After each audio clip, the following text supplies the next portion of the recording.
Alright, so let's go ahead and take a look at what we can do with the materials themselves. For a quick review, what we're going to do is first create a handful of different objects. So I want the box, sphere, plane, and a teapot. But next, we need to go ahead and come up here to our material editor, which we can also get to if we want to press the letter M on the keyboard. Regardless, I'm going to go ahead and choose this, and I get my slate material editor. This right now should theoretically be your default, but we have slate, and if we go to modes, we can choose compact.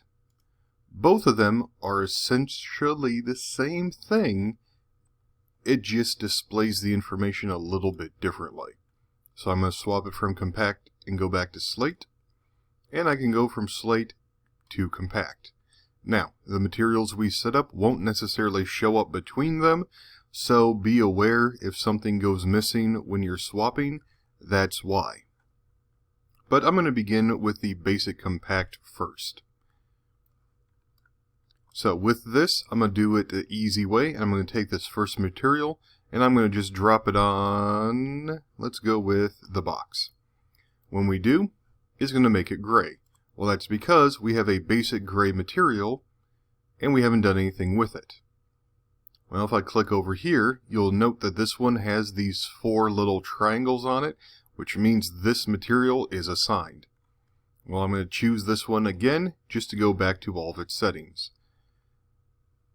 Okay, here we have the name for it, so I'm going to rename it just to box material. Enter. So now it renames it, so I have things pretty well organized so I know what it's going to do. Well, now that this is assigned, I'm going to go ahead and I can change some of these different aspects.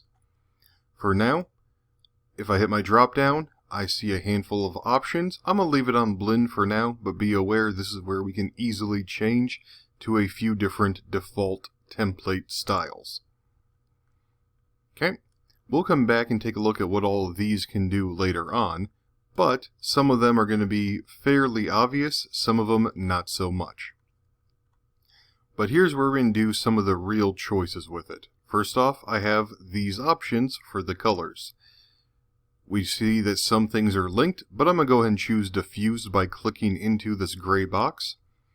And I can change some of the just basic simple color options to change just the basic color itself. Now, with all this, I can choose a handful of different things in terms of combinations of colors.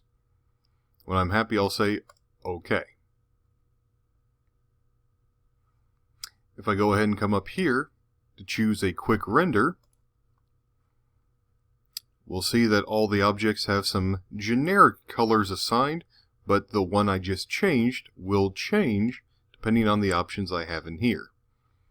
Specular, we can change a little bit, but you'll notice as you do, we'll get a few things down here in this box moving around, but that's because we haven't really given it any kind of options for the specular. So this one is going to be directly linked to our options here.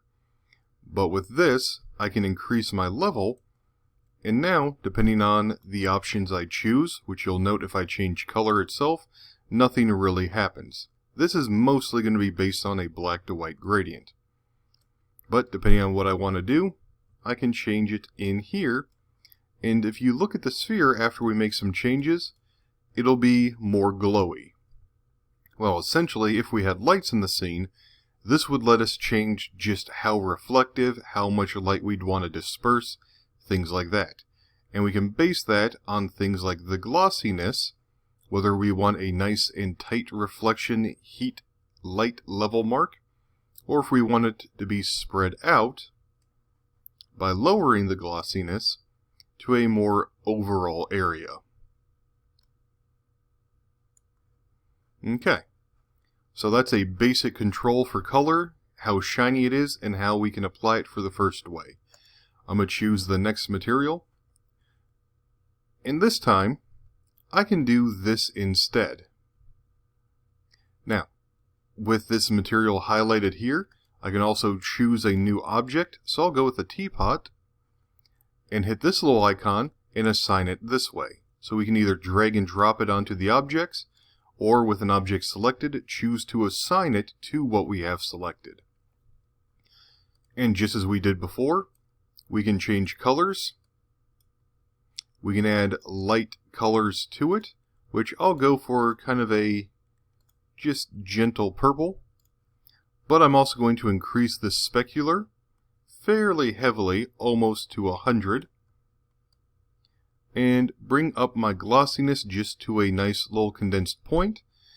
And with something as simple as a basic color and some of these specular controls, I can now change this teapot to be a little bit more either metallic or glossy clay-like compared to what I have for the box. And with these options, we can start mimicking different materials, which, that's what this is, a material, that the object is theoretically going to be made out of. Okay, well, let's keep going. I'll take the third one over to the sphere. And on this one, when I swap over to it, I'm going to leave... Actually, you know what? No, I'm going to change this to a nice yellow. And you know what? We're going to have a red teapot. Just to kind of keep colors associated. So blue, red, yellow. And I'll change this to more blue. Okay, so blue, red, yellow. So on to the yellow. I have two more options over here. Self-illumination, where I can make the object become its own light source, or I can have it transmit a specific color of light. I'm going to just take it to be its own light source, and if I hit render, we kind of lose out some of the details, and the other things aren't really illuminated, but it's more about just doing it to the object as it is turning it into a light source. That's something we'll take a look at a little bit later. But at the same time, we also have opacity. So I'll right click to make it not illuminated at all. But with opacity, we can bring that down and essentially add some fake simple transparency to the object.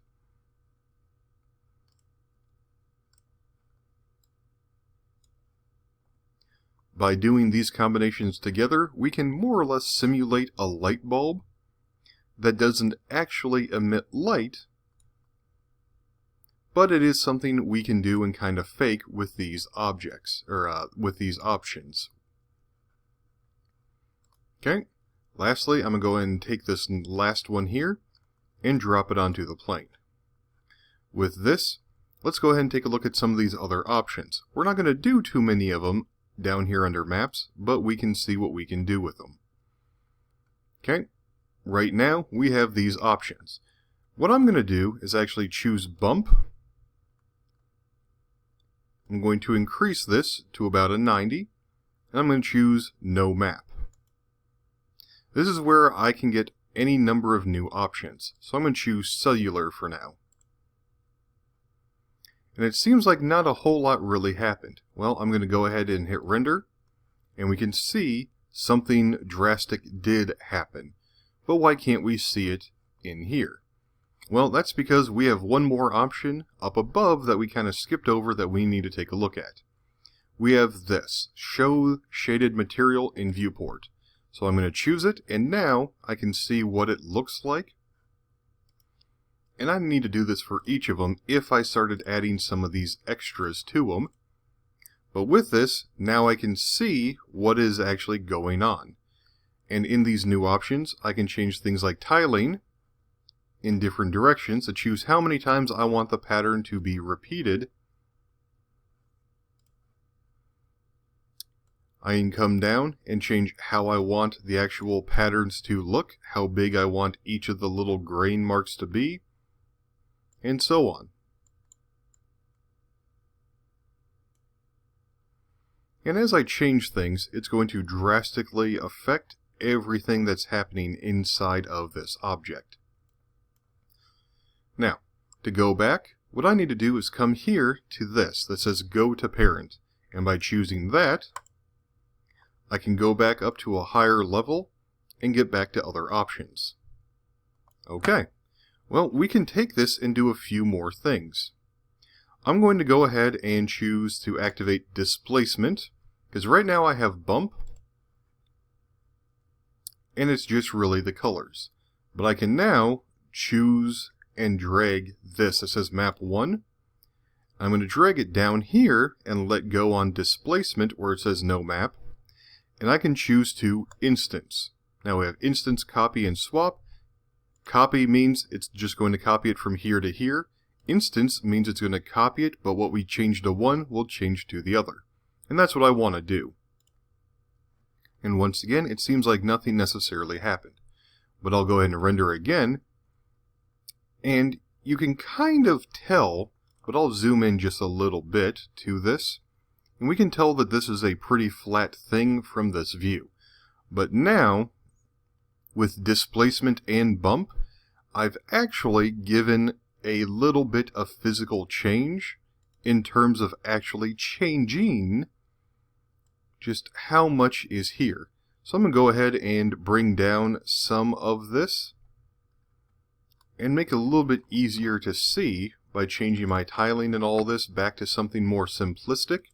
And now when I render, I can start to see some of these changes a little bit easier.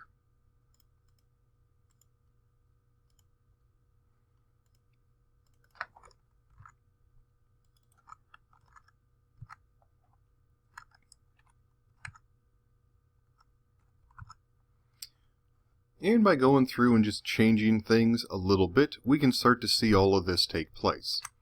Now, all these options are the same ones that we would have in Slate, but the controls for it are a little bit different, and we'll take a look at that one in the next video.